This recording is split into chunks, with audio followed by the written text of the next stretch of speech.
ત્યાંથી એ તીર હાથમાં આવ્યું અને ત્યાંથી એ તીર ભગવાનની છાતીમાં વાગ્યું અને પછી તો પારધી નજીક આવ્યો, જોયું તો ભગવાનને જોયા, પછી તો પસ્તાવો કર્યો, ખૂબ વિલાપ કર્યો, પણ મારા ભાઈ બહેનો હવે શું થાય, જે ઘટવાનું હતું એ ઘટી ગયું. ભગવાને કહ્યું, પારધી તું જરાય ચિંતા કરમાં ભાઈ, આ તો જે પૂર્વજન્મના જે કંઈ ઋણાનુબંધ હતા અને પૂર્વજન્મમાં જે કંઈ ભૂલ થઈ ગઈ એ મારે અત્યારે ભોગવવી પડે છે, તારો ને મારો હિસાબ સરભર થયો. અને ત્યારે પારધીએ કહ્યું, નાથ કેવી રીતે? તો કે રામાવતારની અંદર તું વાલી હતો, તારા ભાઈ સાથે તારે વેર હતું, મારી મૈત્રી થઈ સુગ્રીવની સાથે અને ભાઈ તમે બંને ઝઘડતા હતા ને, ત્યારે મેં ઝાડવાની પાછળ રહી અને તને બીંધો તો. એક ક્ષત્રિય તરીકેનો મારો ક્ષાત્ર ધર્મ છે, તમારા બંને ભાઈઓનો ઝઘડો હતો પણ તે થોડો અપરાધ કર્યો સુગ્રીવનો એટલે મેં તને દંડ દીધો, પણ ક્ષત્રિય તરીકે મારે સામી છાતીએ તને મારવો જોઈએ, એને બદલે મેં ઝાડવાની પાછળ સંતાઈને તને માર્યો.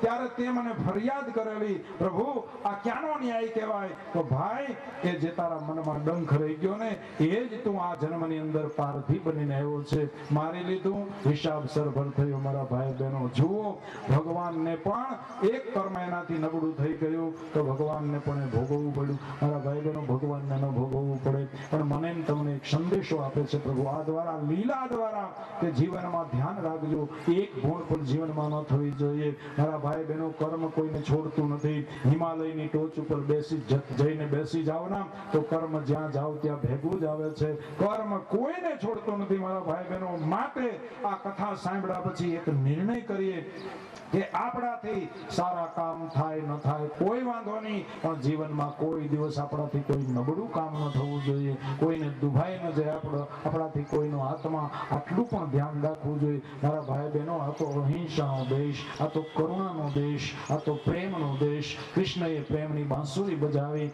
અને બુદ્ધ અને ભગવાન મહાવીરે કરુણા અને અહિંસાનો સંદેશો ફેલાયો. આ એક દેશ છે મારા ભાઈ બહેનો, એટલે તો ટેકો જોડો.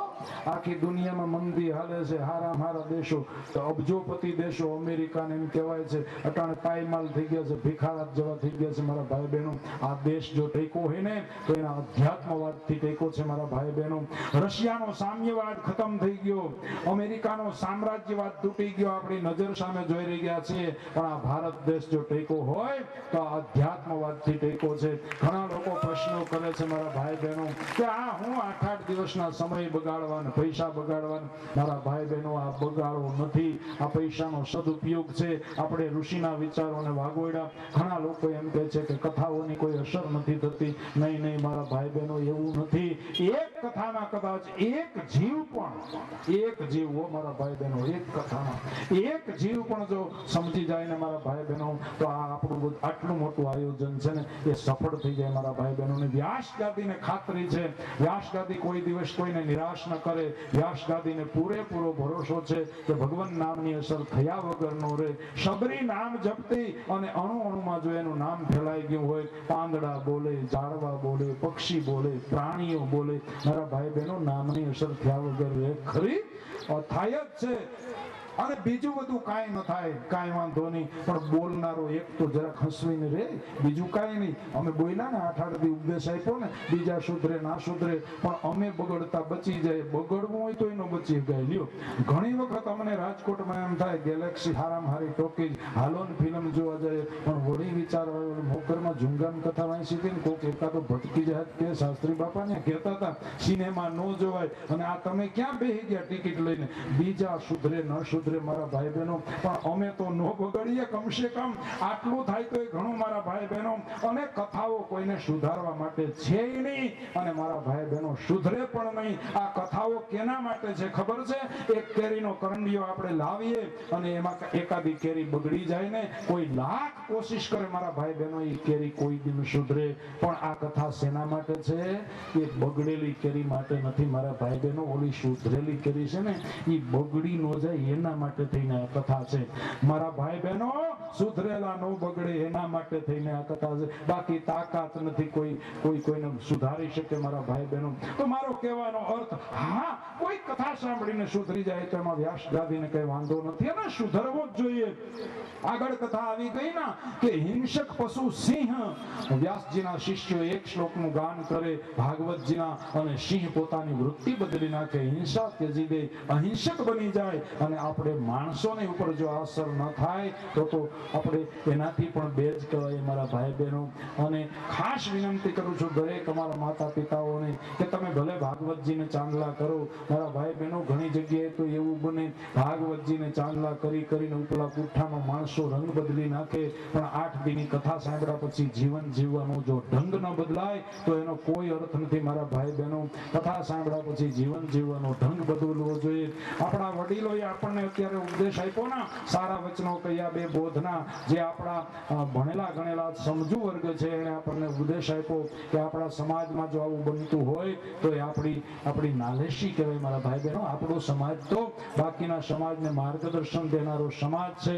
તો આ કથા સાંભળ્યા પછી કોઈ જીવને દુઃખ ન પહોંચે, પછી એ સાસુ હોય, વહુ હોય, બેન હોય, દીકરી હોય, આપણા પરિવારમાં કોઈ હોય, આપણો પાડોશી હોય, આપણા ગામનો હોય, સીમાડાને વિસ્તારતા જ જાઓ મારા ભાઈ બહેનો. વસુધૈવ કુટુંબકમ એવી સૂત્ર આપનારો આપણો બ્રાહ્મણોનો વર્ગ, અને આપણે જો ઘરની અંદર આવું કરીએ તો મારા ભાઈ બહેનો આપણે સમાજને કાલ સવારે કેમ ઉપદેશ આપી શકશું? આપણે કયું મોઢું બતાવશું સમાજને?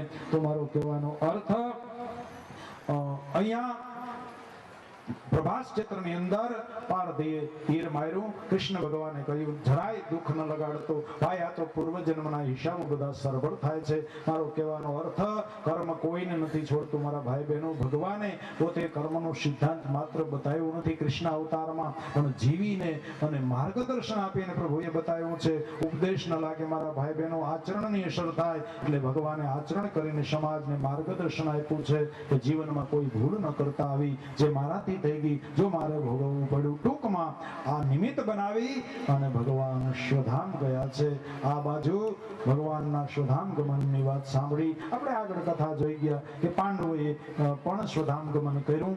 પરીક્ષિત રાજા એ ઋષિનું અપમાન કર્યું, અને આપણે જાણીએ છીએ કે ગંગાના કિનારે સુખદેવજી મહારાજને કથા સંભળાવી રહ્યા છે. સુખદેવજી મહારાજે ભગવાનના સ્વધામગમનની કથા કહી અને પરીક્ષિતને એ માર્ગદર્શન આપ્યું કે ભાઈ જો ભગવાને આવ્યા ને તો એને જવું પડ્યું. કદાચ આજે છેલ્લો દિવસ છે, ઋષિનો શ્રાપ છે, એટલે ભાઈ તક્ષક તો આવવાનો જ છે. કાળ કોઈને મૂકે મારા ભાઈ બહેનો. તક્ષક એટલે કોઈ નાગ નહોતો મારા ભાઈ બહેનો. તક્ષક એટલે કાળ કોઈને મૂકતો નથી, ને કાળ એટલે કઈ બીવાની જરૂર નથી. કા મોટા જડબાવાળો હશે ને આમ હશે ને ગળી જાય એવું કઈ નથી. કાલ એટલે સમય થાય ના ત્યારે બધાને જવું પડે મારા ભાઈ બહેનો. કેલેન્ડરનું પાનું ફાડીએ ને સવારમાં રાજી થઈ, આજ એકમ થઈ, આજ બીજ થઈ, આજ ત્રીજ થઈ, આજ ચોથ થઈ, એ કાંઈ નથી થતું. એ કેલેન્ડરનું પાનું નથી ફાટતું. આપણી જિંદગીનો એક એક દિવસ ફાટી રહ્યો છે મારા ભાઈ બહેનો. આ કાળ મને તમને ગળી રહ્યો છે. તો એ ભગવાનની કથા દ્વારા સુખદેવજી મહારાજ પરીક્ષિતને કહેવા માંગે છે કે ભગવાને પણ અવતાર ધારણ કર્યો તો એને પણ જવું પડ્યું. તો કદાચ તક્ષક આવશે, કોનો નાશ કરશે? જે શરીરનું નિર્માણ થયું છે પંચમહાભૂતનું, એ પંચમહાભૂતના શરીરનો નાશ કરશે કાળ. આત્માને કાળ નહીં કરડી શકે. આત્મા તો પરીક્ષિત અજર છે, અમર છે, માટે ભગવાનને પણ જવું પડ્યું હોય. અને કદાચ માનો મારા ભાઈ બહેનો આપણે કોઈ તપ કરીએ, સિદ્ધિ મેળવીએ તો કાળને પાછો ઠેલી શકીએ, મૃત્યુને પાછું ઠેલી શકીએ. મૃત્યુને પાછું ઠેલી શકાય મારા ભાઈ બહેનો. મૃત્યુને અટકાવી નથી શકાતું, મૃત્યુને નિવારી નથી શકાતું. એ તો એક દિવસ આવવાનું જ છે મેરે ભાઈ બહેન. તો સુખદેવજી મહારાજ આ કથા પરીક્ષિતને ભગવાનના પ્રસંગ દ્વારા કહે છે. એ બાને પોતાના શિષ્યને મૃત્યુના ડરમાંથી મુક્ત કરાવે છે. હે પરીક્ષિત, હે રાજન, મૃત્યુ છે કઈ નથી. મૃત્યુ તો મહોત્સવ બનવો જોઈએ. મૃત્યુ એટલે દિવાળી છે મારા ભાઈ બહેનો. આખું વર્ષ આપણે ફાટેલ તૂટેલ કપડાં પહેર્યા હોય, આપણા કપડાં ગંદા થઈ ગયા હોય, મેલા થઈ ગયા હોય, તૂટેલ ફાટેલ થઈ ગયા હોય, થીગડા વાળા હોય, તો દિવાળીના દિવસે આપણે શું કરીએ ખબર છે? નવા વસ્ત્રો પહેરીએ મારા ભાઈ બહેનો. તો મરણ એ બીજું કંઈ નથી. દિવાળીના દિવસે નવા લુગડા સીવડાવીએ, આનંદમાં હોઈએ, સવાર પડવાની રાહ જોતા હોઈએ, નવા વસ્ત્રો ધારણ કરીએ. મૃત્યુ એવું જ છે મારા ભાઈ બહેનો, આ શરીર રૂપી વસ્ત્ર છે ને, એક દિવસ રોગનું ઘર બની જશે, ફાટેલ તૂટેલ બની જશે. આ હળિયા દાંત ને બાંત ને બધા નીકળી જાય, બારી બાયણા ખખડી જશે, આ પ્લાસ્ટર બ્લાસ્ટર બધું ખડભડી જશે. અને પછી ત્યારે અંદરનો આત્મા એમ થાય કે હવે હું આ નવા ઘરની અંદર રહેવા જાઉં. તો મારા ભાઈ બહેનો, આપણે જૂના ઘરમાંથી નવા ઘરમાં રહેવા જતા હોઈએ તો કેવો ઉત્સવ હોય. વાસ્તુ પૂજન કરીએ, સગાવાલાને બોલાવીએ, આનંદ ઉત્સવ કરીએ. આ પાછળથી લાડવા થાય એ બીજું કાંઈ નહીં હોય, વાસ્તુ છે, બીજું કાંઈ નહીં. કારણ કે આ ભાઈ કે નવા મકાનમાં રહેવા ગયા, હવે જૂનું ખાલી કરી. આટલું એક મનમાં સમજી લઈએ કે મરણ એ બીજું કંઈ નથી, માત્ર ને માત્ર વસ્ત્ર બદલવાનું છે. અને એનો તો ઉત્સવ હોવો જોઈએ. મૃત્યુ મંગલમય બનવું જોઈએ, મૃત્યુ મહોત્સવ બનવું જોઈએ. જુઓ, સુદેવજી મહારાજ પરીક્ષિતના મૃત્યુનો ભય દૂર કાઢે છે. અને મારા ભાઈ બહેનો, આ ભાગવતની કથા એક પરીક્ષિત માટે નથી, આપણે બધા પરીક્ષિત જ છીએ. કોઈ પણ મૃત્યુથી ડરશો નહીં મારા ભાઈ બહેનો. મૃત્યુની કોઈ દૂર ચિંતન પણ ન કરતા હોય તો આવવાનું છે ત્યારે આવશે. વૈષ્ણવ કોઈ દી ચિંતન ન કરે તો ઠાકોરજીનું ચિંતન કરે. હે પરીક્ષિત, તું ભગવાનનું ચિંતન કર. કાળ આવશે, તક્ષક આવશે તો આવવાનો જ છે. સુખદેવજી મહારાજ જેવા ગુરુ હતા ને મારા ભાઈ બહેનો, સાક્ષાત શિવજીનો અંશાવતાર છે. એ પણ મૃત્યુને અટકાવી ન શક્યા મારા ભાઈ બહેનો, પણ મૃત્યુને સુધારી શક્યા. આપણે એ જ કરવાનું છે. હું ને તમે મૃત્યુને અટકાવી નહીં શકીએ, પણ મરણને સુધારી લઈએ. પરીક્ષિતની જેમ આપણી પાસે પણ 7 જ દિવસ રહ્યા છે મારા ભાઈ બહેનો. કહેવાય અઠવાડિયું, પણ એના વાર 7 છે. આ 7 વારમાંથી એક વારમાં આપણું પણ આવવાનું છે. પરીક્ષિત ભાગશાળી હતો, એને વારની ખબર હતી, આપણને ખબર નથી, એટલે લીલા લહેર છે મારા ભાઈ બહેનો. પણ એક વારમાં જ આવવાનું છે. તો મૃત્યુનો ડર નહીં રાખવાનો મેરે ભાઈ બહેન. પરીક્ષિતને કહે છે, હે પરીક્ષિત, મેં તને ભાગવતની કથા સંભળાવી, મેં અનેક પ્રસંગો દ્વારા તારા મૃત્યુના ભયને દૂર કર્યો, અને છતાંય પરીક્ષિત હજી ન સમજાતું હોય તો હું તને દાખલો આપું. મૃત્યુ એટલે બીજું કંઈ નહીં. અંદર એક આપણા અંદરની અંદર આ ઘડો છે માટીનો. મારા ભાઈ બહેનો, કુંભાર માટીનો ઘડો બનાવે ને, એ ઘડો ખાલી હોય ને તો વચ્ચેની જગ્યા છે એને ઘટાકાશ કહેવાય. અવકાશ એટલે ખાલી જગ્યા. ઘડાની આજુબાજુનું જે અવકાશ છે, અંદરનું જે અવકાશ છે, એ નાનું આકાશ છે. ઘડાની રચના થઈ એટલે એક નાનું ઘટાકાશ બન્યું. વળી પાછો ઘડો ફૂટે, ઠીકરા બધા વેડાઈ જાય એટલે નાનું આકાશ છે ને એ મહા આકાશની અંદર ભળી જાય. તો મારા ભાઈ બહેનો, આ પ્રભુએ ઘડો બનાવ્યો છે. એક દી આ ઘડો ફૂટી જશે અને અંદરનું જે અવકાશ છે એ મહાકાશની અંદર ભળી જશે. મૃત્યુ એ બીજું કંઈ નથી, નાની એવી જ્યોત જલે છે, એ મહાજ્યોતની અંદર વિલીન બની જશે. તો નદી સાગર બને એનો આનંદ હોય, નાની જ્યોત વિશાળ જ્યોત બને એનો આનંદ હોય, નાનું આકાશ મોટું આકાશ બને એનો આનંદ હોય. એમ આત્મા પરમાત્માની અંદર ભળે તો એને આનંદ થવો જોઈએ. તો ભગવાનને મળવા જવાનું છે મેરે ભાઈ બહેન. તો પરીક્ષિતનો ડર દૂર કર્યો છે. અને પછી પરીક્ષિતને કહ્યું, હે રાજન, મેં તને ભાગવત ધર્મ જે બતાવ્યો છે ધર્મનું હવે પાલન કર. હવે હું જાઉં, મારો સમય પૂરો થયો. અને મારા ભાઈ બહેનો, ડાયો માણસ એને કહેવાય.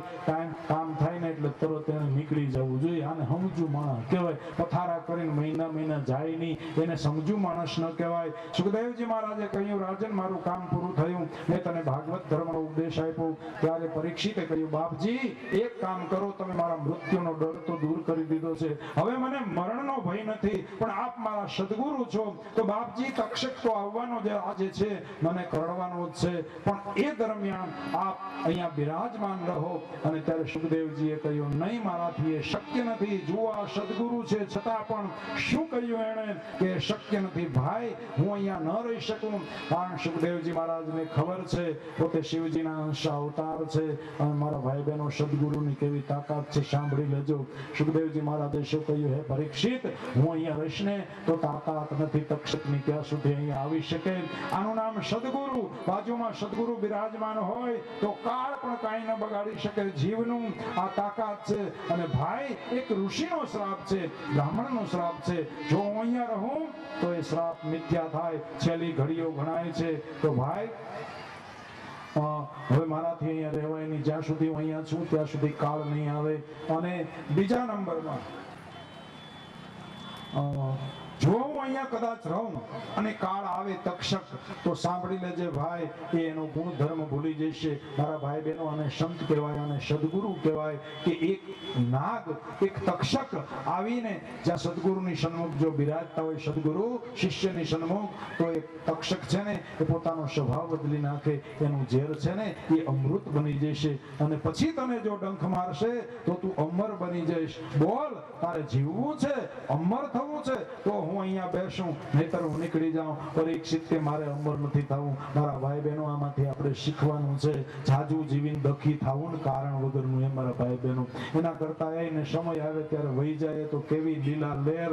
એટલે કેટલું જીવા મારા ભાઈ બહેનો એ મહત્વનું નથી, જિંદગીમાં કેવું જીવા એ મહત્વનું છે. લાંબી જિંદગી માંગીને શું કરવું મારા ભાઈ બહેનો? ભગવાનને કહેજે એવી જિંદગી આપજે. કેવી? તો કે ફૂલ જેવી, પુષ્પની જિંદગી કેટલી, સવારે ખીલે સાંજે આથમી જાય. આ 12 કલાકના જીવનમાં મારા ભાઈ બહેનો પુષ્પ ધરતી ઉપર સુગંધ મૂકીને જાય, તો એવી જીવન જીવીએ. પછી એને લાંબુ આયુષ્ય થાય ને બધાને ઘરમાં નડીએ ને ગામમાં નડીએ, બધાને નડતરરૂપ થઈ. એના કરતા ટાઈમસર ભાગી જાય એમાં મજા છે. માટે હે તક્ષક, હું હવે જાઉં છું. હે પરીક્ષિત, હવે મારો સમય થયો છે જવાનો. અને ત્યારે પરીક્ષિતે કહ્યું, બાપજી, આપે મને ભાગવત નથી સંભળાયું, પણ આપે તો મને ભગવાનના દર્શન કરાવી આપ્યા છે. તો બાપજી, એક ઈચ્છા છે, હવે આપ જવાના જ છો તો આપનું એક વખત હું પૂજન કરી લઉં. અને ત્યારે સદગુરુએ આજ્ઞા આપી છે, કઈ વાંધો નહીં. અને પરીક્ષિતે સુખદેવજી મહારાજના જમણા ચરણને ધોયા, એનું ચરણામૃત લીધું અને દંડવત કરવા લાગ્યો છે સુખદેવજીના ચરણમાં. સુખદેવજી મહારાજે પોતાનો વરદ હસ્ત પરીક્ષિતના મસ્તિષ્ક ઉપર પધરાયો છે. મારા ભાઈ બહેનો, સદગુરુનો હાથ આપણા મસ્તિષ્ક ઉપર આવે અને શું ઝબકારો થયો પરીક્ષિતના હૃદયમાં. એમ કહેવાય છે સદગુરુનો હાથ આવ્યો અને એ દ્વારા પરીક્ષિતના હૃદયમાં ઝબકારો થયો અને ભીતર પરીક્ષિતને પ્રભુના દર્શન કરાવ્યા છે. આનું નામ સદગુરુ. મારા ભાઈ બહેનો, જીવને પ્રભુના દર્શન કરાવી આપે. અને પછી સુખદેવજી મહારાજે વિદાય લીધી. ખૂબ દુઃખ થયું બધાને, કારણ કે ત્યાં ગંગાના કિનારે એકલા પરીક્ષિત નથી બેઠા, અનેક ઋષિમુનિઓ બેઠા છે. અને સુત પુરાણી શૌનક આદિ ઋષિઓને કહે છે કે જ્યારે સુખદેવજી મહારાજ વિદાય થયા, એ કથા કઈ પરીક્ષિતને, ત્યારે હું પણ ત્યાં બેઠો હતો અને સુખદેવજી મહારાજના મુખેથી જે મેં કથા સાંભળી એ જ કથા હું તમને સંભળાવી રહ્યો છું. સુખદેવજી મહારાજ વિદાય થયા. સંત આવે ત્યારે સુખ થાય અને સંત જાય ત્યારે દુઃખ થાય. અને મારા ભાઈ બહેનો, દુર્જનો આવે ને ત્યારે દુઃખ થાય અને જાય ત્યારે સુખ થાય. આ બેમાં તફાવત છે. સંત વિદાય લે ને ત્યારે બહુ દુઃખ થાય આપણને. સારો માણસ જાય તો દુઃખ થાય ના. દરેકની આંખમાંથી અશ્રુ પડી પડે. પછી આપણી પાસેથી જાય કે જગતના પટ ઉપરથી વિદાય લેતો હોય. મરણ કેવું હોવું જોઈએ? મંગલમય હોવું જોઈએ. લોકો સાંભળે આપણા મૃત્યુના સમાચાર અને એની આંખમાંથી આંસુના 2 ટીપા પડી જવા જોઈએ. આને સંત કહેવાય મારા ભાઈ બહેનો. અને બાકીને સાંભળે તો અફસોસ વ્યક્ત કરે, ઓહો, જિંદગી ભગવાને આપી પણ આવું જીવીને ગયો, તેવું જીવીને ગયો. તો મારા ભાઈ બહેનો, જીવન કેવું હોવું હોય? સંત જેવું હોવું જોઈએ. વિદાય લીધી છે. આ બાજુ હવે એકલા પરીક્ષિત રાજા અને ફરતા ઋષિમુનિઓ વીંટળાઈને બેઠા છે. કાળને આવવાનો સમય ધીમે ધીમે નજીક આવ્યો છે. સુત પુરાણી શૌનક આદિ ઋષિઓને આ કથા સંભળાવે છે. બીજી જગ્યાએ કથાને વિરામ થયો. ગંગાના કિનારે સુખદેવજી મહારાજે વિદાય લીધી. 3 જગ્યાએ આપણે પ્રસંગ શરૂ કર્યા હતા ને, આજે 3 જગ્યાએ વિરામ આપવો જોઈએ. આપણે બધા સમયના બંધનમાં બંધાયેલા છે મારા ભાઈ બહેનો. જુઓ, હું કથાને વિરામ શબ્દ વાપરું છું. મારી કથામાં હું ક્યાંય પૂર્ણાહુતિ શબ્દ વાપરતો જ નથી. કારણ સદકાર્યની કોઈ દી પૂર્ણાહુતિ ન કરે મારા ભાઈ બહેનો. એ તો ચાલુ જ રહેવું જોઈએ. અને કથા ક્યાંય ને ક્યાંય, અહીંયા નહીં તો બીજી આ ધરતીના પટ ઉપર ક્યાંક ને ક્યાંક તો ચાલુ હોય ને. સારા કામને કોઈ દી બંધ ન કરે, સારા કામની પૂર્ણાહુતિ ન કરે, એ તો ચાલુ જ રહેવા જોઈએ. તો મારો કહેવાનો અર્થ, વિરામ શબ્દ આવે છે. બીજી જગ્યાએ કથાને વિરામ મળ્યો છે. અને હવે શુદ્ધ પુરાણીના એમિસાણીની અંદર આ કથા શૌનક આદિ ઋષિઓને સંભળાવતા કહે છે કે જ્યારે સુખદેવજી મહારાજે વિદાય લીધી, પછી પરીક્ષિત રાજા બેઠો છે અને ગંગામાં સ્નાન કરી પરીક્ષિતે પોતાના શરીરને પવિત્ર કર્યું. કથા દ્વારા હૃદય પવિત્ર થઈ ગયું છે, મન બુદ્ધિ પવિત્ર બન્યા પ્રભુના પ્રસંગો સાંભળીને. અને પછી પરીક્ષિતે ભગવાનની અંદર મન જોડ્યું છે. ત્યાર પછી તક્ષક આવ્યો. હું ત્યાં હાજર હતો. શુદ્ધ પુરાણી કહે છે સૌનક આદિ ઋષિઓને મેં આ દ્રશ્ય જોયું. તક્ષક આવ્યો અને પરીક્ષિતના શરીરને કરડે એ પહેલા જ પરીક્ષિતના બ્રહ્મરંધ્રમાંથી એક દિવ્ય જ્યોતિ બહાર આવી અને મહાજ્યોતિની અંદર વિલીન થઈ ગઈ છે. કાળ આવ્યો એ તો પરીક્ષિતના શરીરને કરડ્યો છે. આ પ્રમાણે પરીક્ષિતના મોક્ષની કથા કહી અને હવે નૈમિષારણ્યની અંદર પણ શુદ્ધ પુરાણી કથાને વિરામ આપે છે. મારા ભાઈ બહેનો, આપણે પણ 7 દિવસનો સત્સંગ કર્યો. હવે ચોથી જગ્યાએ વિરામ આપીશું ને, કારણ કે આપણે બધા સમયના બંધનમાં છીએ મારા ભાઈ બહેનો. કાંટો ભાગ્યો જાય છે, પ્રસંગો તો હજી પણ છે મારા ભાઈ બહેનો, પણ હવે એમાં આપણે નહીં જઈએ. અને ત્યાર પછી ત્રીજી જગ્યાએ પણ કથાને વિરામ મળ્યો. હવે આપણે ચોથી જગ્યાએ પણ વિરામ આપીએ. અને એ પહેલા દરેક કથાકારોનો એક ક્રમ હોય છે કે જ્યારે કથા પૂરી થાય ને ત્યારે હુંડીનું વાંચન કરે. હુંડી એટલે શું કરે? એ બારે બાર જે સ્કંદ છે ને એને સંક્ષેપમાં વળી પાછા એને રિપીટ કરે. પણ શું કહેવાય, આપણે ટીવીમાં આવે ને સમાચાર લાંબા બધા પૂરા થઈ જાય ને પછી એક એક વાક્યમાં સમાચાર આવે. હાઈલાઇટ કહેવાય. એ હવે હાઈલાઇટ છે ને એ દરેક કથાકારો છેલ્લે છેલ્લે બતાવે. પણ મારો એક ક્રમ જરા જુદો છે, કારણ કે હું તો કઈ શાસ્ત્રી બાસ્ત્રી છું નહીં, સામાન્ય માસ્તર છું, છોકરા ભણાવું છું, એટલે આપણું બધું ઊંધું હાલે છે મારા ભાઈ બહેનો.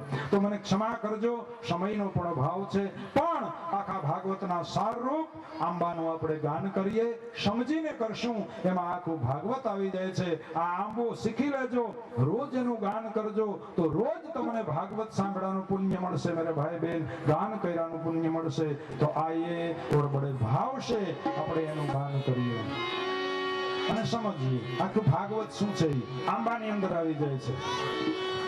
આંબો અખંડ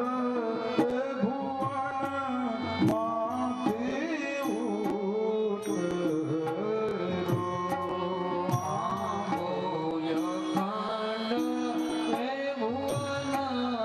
અખંડ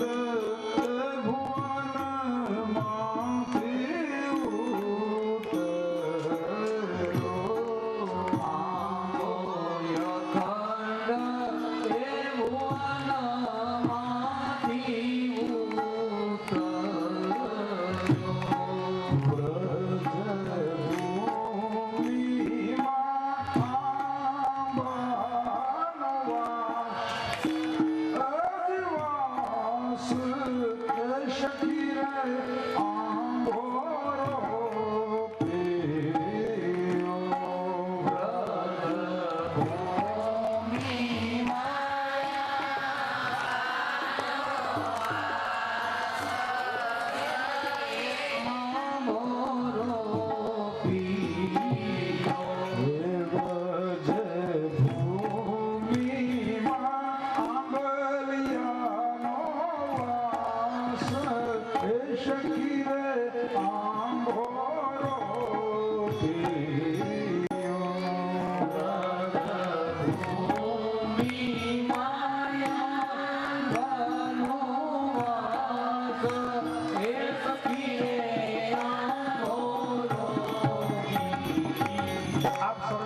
ઉતરો.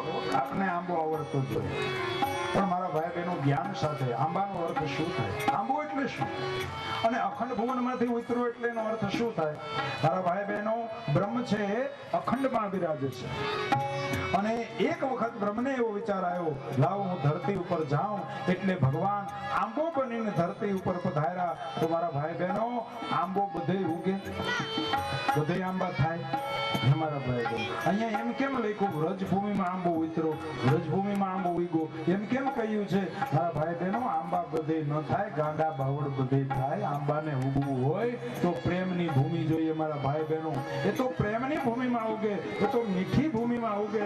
એટલે તે વ્રજરૂપી મીઠી ભૂમિ, મીઠી ભૂમિ એટલે પ્રેમની ભૂમિ.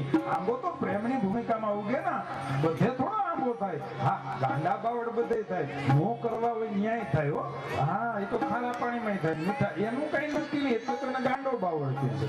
તો મારો કહેવાનો અર્થ મારા ભાઈ બહેનો, એ અર્થની અંદર વ્રજ ભૂમિમાં આંબલિયાનો વાસ હે સખી રે આંભોરો ફેર્યો.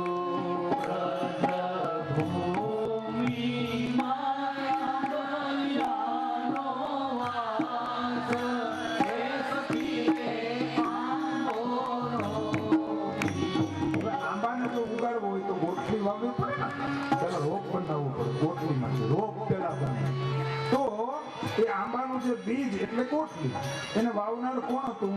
સાવધાન થઈને સાંભળો. વસુદેવ તે બીજ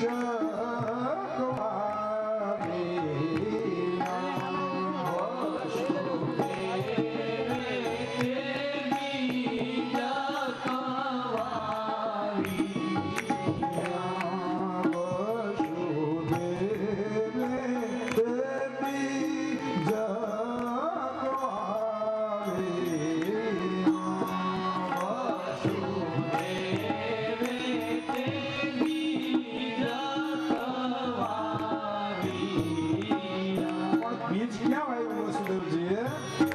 ખેતર ક્યું પસંદ કર્યું? ભુવા દેવકીજી ક્ષેત્ર પ્રકાશ હે સખી રે આંબોરો ફેર્યો. ભુવા દેવકીજી ક્ષેત્ર પ્રકાશ હે સખી રે દેવકીજીને ક્ષેત્ર બનાવ્યું. ક્ષેત્ર એટલે ખેતર. ક્ષેત્રનો અર્થ થાય ખેતર. ખેતરને સંસ્કૃતમાં ક્ષેત્ર કહેવાય. વસુદેવજીએ બીજક વાવ્યું, દેવકીજીને ખેતર બનાવ્યું. અને મારા ભાઈ બહેનો નિયમ છે ને, એને તો કલમ તૈયાર કરી.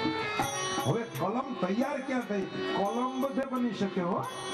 કલમ તો કુંડામાં તૈયાર થાય ને, તો કુંડામાં આપણે ગમે તે કલમ બનાવી શકીએ. પણ મારા ભાઈ બહેનો ધરતી ગમે તે ન ચાલે એટલે એ કલમને લઈ અને વસુદેવજી ક્યાં લઈ ગયા ખબર છે? મીઠી ભૂમિમાં વાવવા લઈ ગયા. અને એ મીઠી ભૂમિની અંદર એ કલમને રોપી. ક્યાં રોપી? અને પછી એ કલમને કોણે મોટી કરી, એને કોણે પાણી પાયું, એનું કોણે વાડ કરી. બરાબર કાન ખોલીને શબ્દ સાંભળી લેજો મારા ભાઈ બહેનો. આંબે યશોદાજીએ જલ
અને મોટો કર્યો નંદ અને યશોદાએ. હવે આપણે પ્રશ્ન થાય અહીંયા પહેલી કડી એમ શીખા ને, આંબો અખંડ ભુવનમાંથી ઉતર્યો તો એ આંબો કયા સ્વરૂપે હતો? અખંડ ભુવનમાં મારા ભાઈ બહેનો એ નિરાકાર બ્રહ્મ સ્વરૂપે હતો. તો પછી ધરતી ઉપર એની પહેલી વહેલી પહેચાન કોણે કરાવી? તો મારા ભાઈ બહેનો એ નિરાકાર બ્રહ્મનું પહેલો વહેલો પરિચય કરાયો શ્રી બ્રહ્માજીએ. 4 વેદની રચના કરી બ્રહ્માજીએ, અને એ જે નિરાકાર બ્રહ્મ હતો એનું નિરૂપણ એ 4 વેદની અંદર કર્યું. તો પહેલી પંક્તિ બરાબર ધ્યાન દઈને સાંભળો. બ્રહ્માજી તે 4 પત્ર કર્યા. બ્રહ્માજી તે 4 પત્ર કર્યા. નિરાકાર બ્રહ્મનું વર્ણન જગતને બતાવ્યું કે બ્રહ્મ કેવો હોય. એટલે બ્રહ્માજીએ 4 વેદનું નિર્માણ કર્યું. અને મારા ભાઈ બહેનો પછી બ્રહ્માજીએ કોને જાણ કરી? તો એના દીકરાને જાણ કરે, સ્વાભાવિક છે. અને એ 4 પત્રો એને કોને આપ્યા? મુનિ નારદ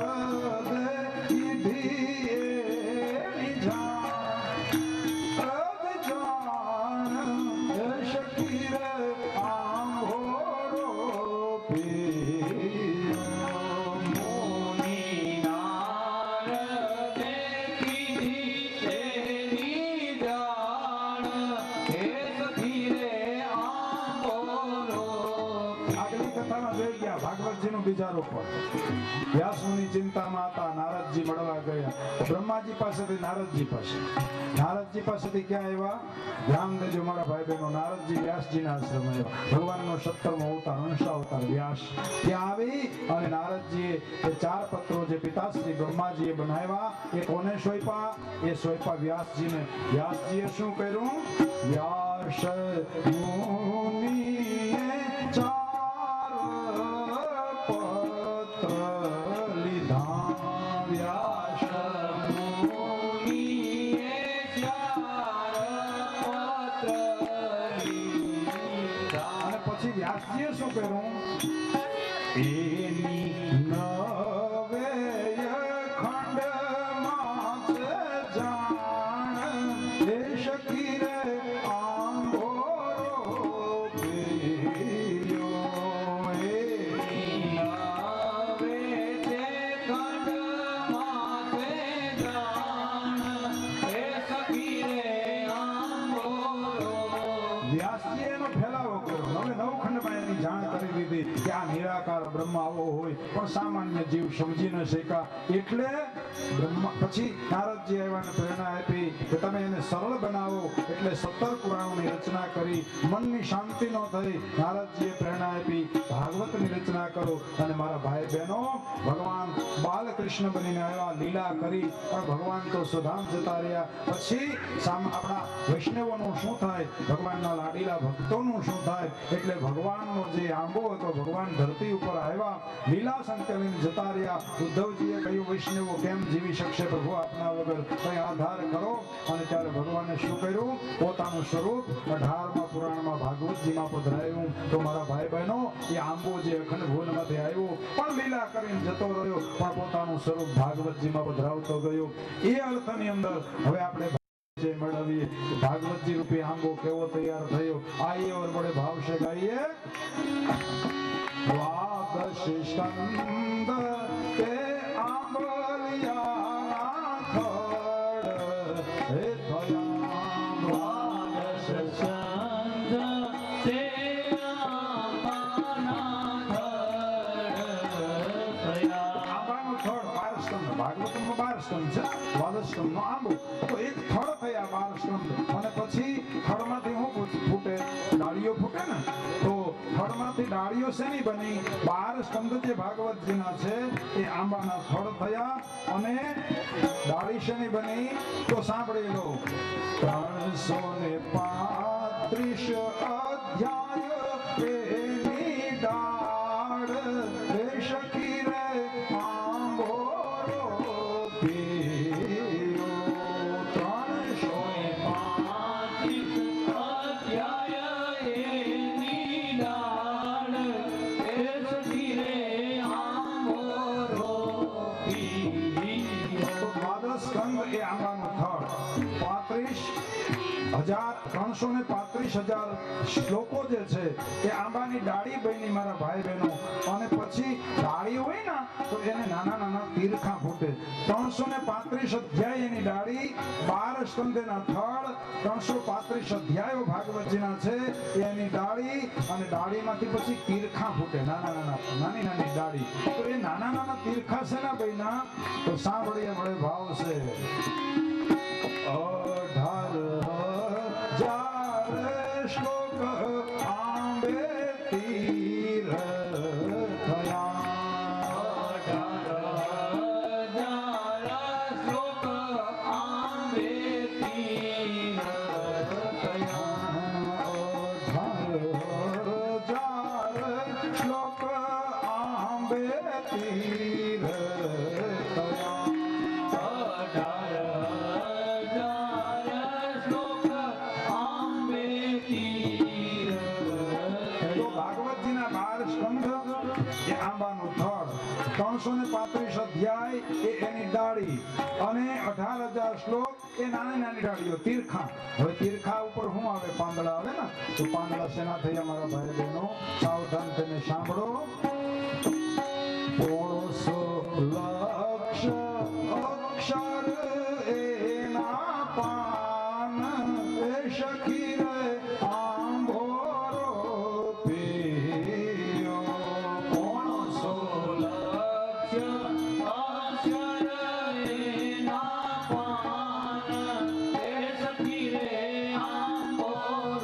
ભાગવતજીની અંદર આટલા અક્ષર 500 લાખ અક્ષરો છે મારા ભાઈ બહેનો. 7 દિવસમાં ક્યાંથી ના ન્યાય આપી શકીએ, એટલે ઉલ્લેખ કરીને ભગવાનની માફી માંગી લઈએ, પ્રભુ કઈ ક્ષમા કરજો, કઈ રહી ગયા હોય એમાંથી અક્ષરો બોલવાના.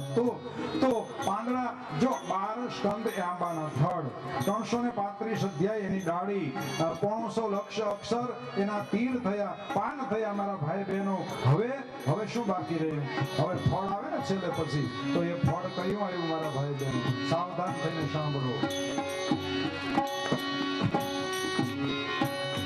કલ્પ વૃક્ષ એ બનીને આંબે ફળ થયા. વૃક્ષ એ બનીને આંબે ફળ થયા. શ્રીમદ ભાગવતજી એ કલ્પવૃક્ષ છે. એક કલ્પવૃક્ષ તૈયાર થયું. કલ્પ એટલે શું? જેની નીચે તમે ઉભા રહ્યો, જે વૃક્ષની નીચે, અને જે મનમાં કલ્પના કરો એ વસ્તુ તમને આપે, એનું નામ કલ્પવૃક્ષ. તો ભાગવતજીનો જે આશ્રય કરે, ટૂંકમાં એની નીચે રહે, આશ્રય રહે, તો ભાગવતજી જે ઈચ્છા કરે ને જીવ એની ઈચ્છા પ્રભુ પૂર્ણ કરે. આવું આ કલ્પવૃક્ષ એક તૈયાર થયું. તો મારા ભાઈ બહેનો, ઈચ્છાઓ માણસની બે જાતની હોય, એક લૌકિક અને એક અલૌકિક. તો ભાગવતજી બે ઈચ્છા પૂરી કરે છે. કલ્પવૃક્ષ તો એને જ કહેવાય ને, જે નીચે ઉભા રહો ને કલ્પના કરો અને એ વસ્તુ તમને આપે, અને કલ્પવૃક્ષ કહેવાય. કોઈ એવો અભાગ્ય જીવ હોય તો કલ્પવૃક્ષની નીચે ઉભા રહીને એમ કહે, 3 માળનું મકાન, આંખ ખોલે તો સામે હાજર થઈ જાય, 1 કલર ટીવી, તો પટ પહેરાણું હાથમાં ટીવી પડે. અભાગ્ય હોય આવું માંગે, અને ભાગ્યશાળી હોય તો આ કલ્પવૃક્ષની પાસે શું માંગે? જે પરીક્ષિતે માંગ્યું એ માંગે. મારા મરણ સુધારવાનો ઉપાય શું મારા ભાઈ બહેન? જે જીવની લાયકાત. પણ આંબો કલ્પવૃક્ષ છે. આ ભાગવતજી છે કલ્પવૃક્ષ.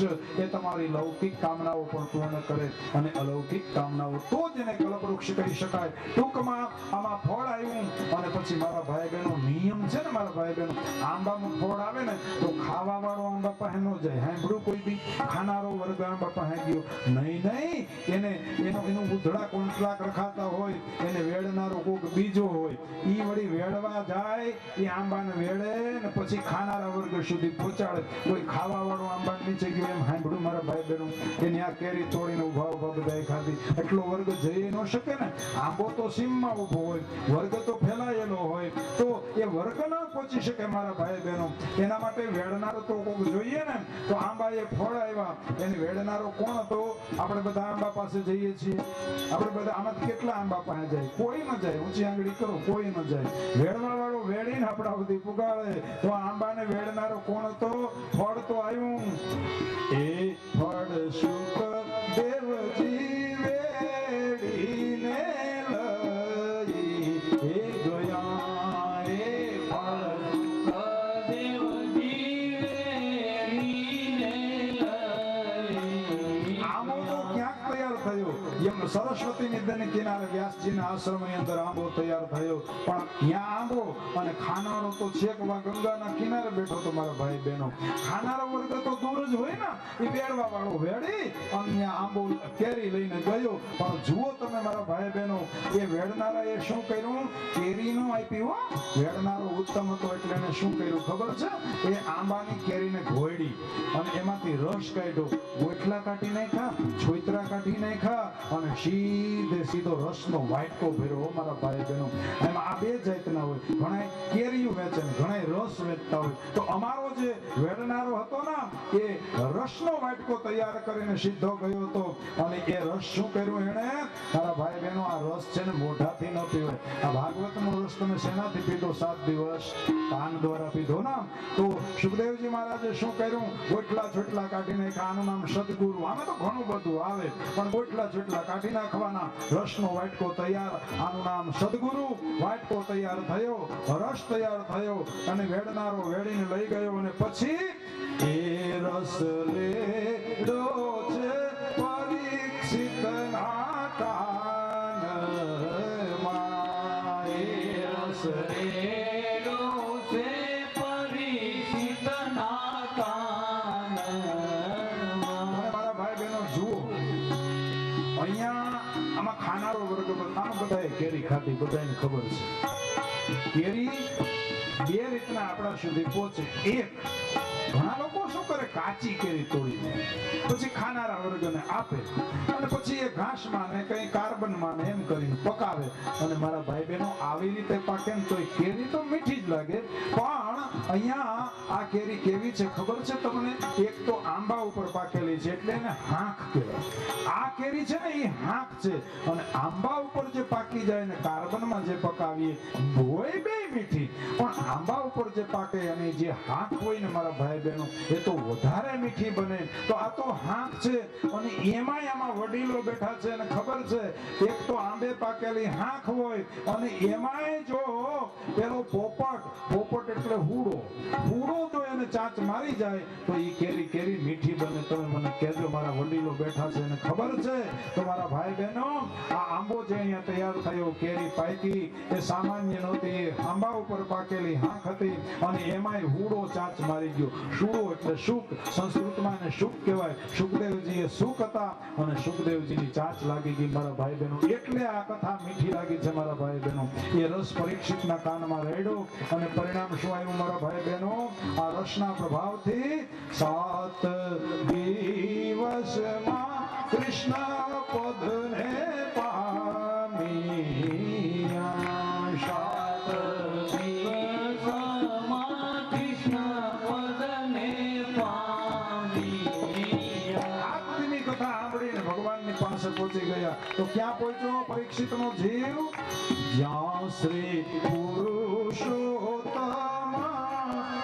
અભિરામ હે સખી રે આંભોરો પીરો. જ્યાં શ્રી પુરુષોત્તમ અભિરામ હે સખી રે આંભોરો. ભગવાનના ધામમાં જતો રહ્યો, ત્યાં ભગવાન સતત બિરાજે, અખંડ બિરાજે. પરીક્ષિત આ આંબાના પ્રભાવથી વૈકુંઠ લોકને પામ્યો, ભગવાનના ધામને પામ્યો, ભગવાનના ચરણો સુધી પહોંચી ગયો. તો મારા ભાઈ બહેનો, પરીક્ષિતે તો શું કર્યું? વાટકા ભરીને પીધા. પણ કદાચ કોઈને એમ થાય કે બાપા અમે તો વાટકા ભરીને પી શકીએ એવી સ્થિતિ નથી અમારી, 7 દિવસ એકાશને બેહીને કથા સાંભળી શકીએ એવી અમારી સ્થિતિ નથી. તો ચિંતા ન કરતા હો મારા ભાઈ બહેનો. જુઓ, તમને આમાં પ્રમાણ મળે છે કે વાટકા ભરીને ન પી શકાય તો કાંઈ નહીં, થોડું ચાખવું, ચાખી લેવો ને તોય મજા આવી જશે. એકાદ દી આવી ગેમ જો ચખાઈ ગયો ને તોય બેડો પાર થઈ જશે. કોણે ચાખ્યો અને કોણે એ રસને? જો કેરી ખાવાની 3 રીતો છે. એક, ચાખવી, ચાખીએ તોય જાય ને આપણા પેટમાં થોડી ઘણી, તો એક ચાખવી, અને એક વાટકો ભરીને ગટગટાવવી, ધરાવતી પીવી, અને એક થોડી ચમચી ભરીને રોજ પીવી. આ 3 રીત છે. કોઈ આપણે દવાનું સેવન કરીએ તો એની 3 રીત હોય. એક તો થોડી ઘણી એકાદ દિવસ દવા લેવી. અમુક દવા એવી હોય કે એને રોજ થોડી લેવી, સેવન કરવું. અને અમુક દવા એવી હોય એક હારે શીશી ગટગટાવી જવી. ફાયદો ત્રણેયને થાય હો મારા ભાઈ બહેનો. હા, મધ ચાખીએ, મધનું રોજ ચમચી સેવન કરીએ કે શીશી ભરીને સીધું પી જઈએ, ફાયદો ત્રણેયને. તો કોઈએ આમાંથી ચાખી હોય, કોઈએ ચમચી રોજ લીધી હોય, સેવન કર્યું હોય, અને કોઈએ વાટકો ભરીને પીધો હોય, પણ નિરાશ નહીં થવાનું, 3ને ફાયદો થશે. એનું પ્રમાણ આ દવા ચાખી કોણે? આંબાનો રસ ચાખ્યો ખાલી હો, એ રસ બળ ભાવશે. આંબો ધ્રુવ અને પ્રહલાદે અનુભવ્યો. આંબો ધ્રુવ અને પ્રહલાદે અનુભવ્યો. એને વાટકો ભરીને ન પીધો, એ તો 5 વર્ષના બાળક, એ વાટકા ન પચાવી શકે, એટલે એને અનુભવ્યો એટલે ચાખ્યો. અનુભવ કરવો એટલે ચાખવું. બજારમાં વસ્તુ લેવા જઈએ તો કે ભાઈ જરાક અનુભવ કરવા દે, ચાખવા દે, પછી સારી લાગે તો લે. હું આ 5 વર્ષના બાળકોએ અનુભવ્યો એટલે ચાખ્યો, અને ચાખ્યો તો આ 2 બાળકોનું કલ્યાણ થઈ ગયું મારા ભાઈ બહેનો. ચખાઈ જાય ને કોઈ જોઈ મજા થઈ જશે. હાથ તેમાં ચાખ્યો તો હશે થોડો. અને બીજો વર્ગ એવો હોય કે રોજ ચમચી ભરીને પીતા હોય, તો એ વર્ગ કયો? આંબો ધ્રુવ અને પ્રહલાદ અનુભવ્યો.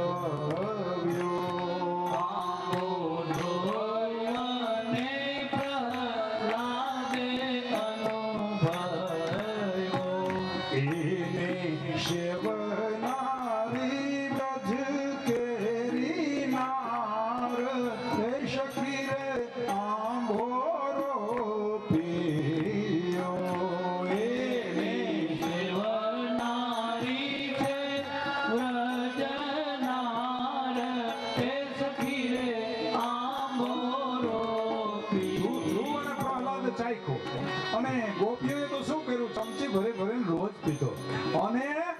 લોટો ભરીને કોણે પીધો એ તો આપણે શીખી ગયા, બરાબર છે? તો ત્રણમાંથી તમને જે ભાવે તે, પણ ત્રણમાંથી એક કરજો તો આ આંબા તમને ફળદાયી બનશે.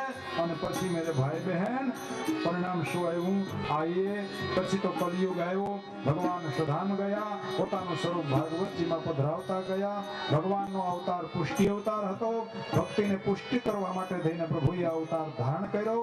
અને કલિયુગની પ્રારંભ થયો એ પહેલા ભગવાન સધામ જતા રહ્યા, એટલે લખ્યું છે કલિયુગમાં પુષ્ટિ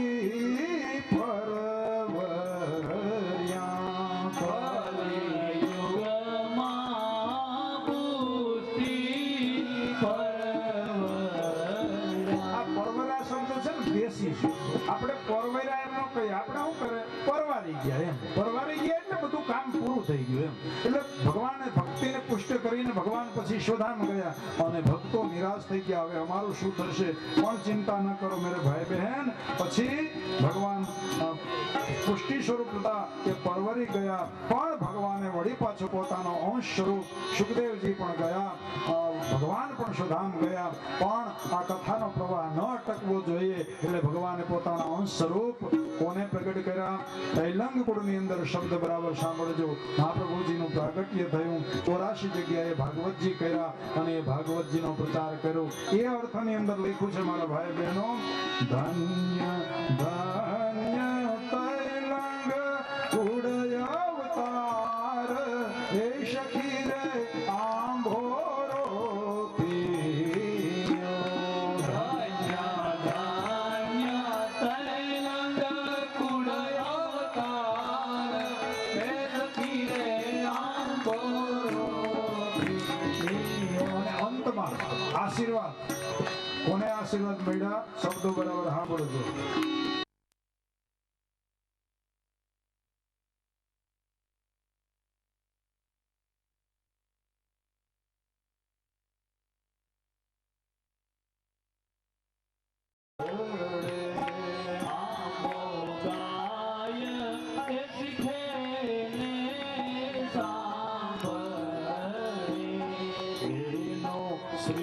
શ્રીજીના ચરણોમાં વાસ એ સખી રે આંભોરો પીયો.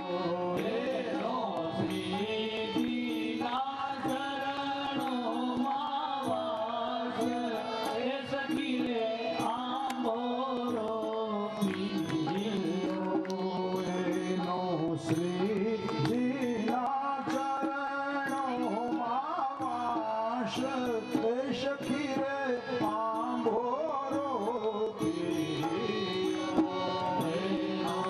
શ્રીજીના ચરણોમાં વાસ એ સખી રે આંભોરો પીયો.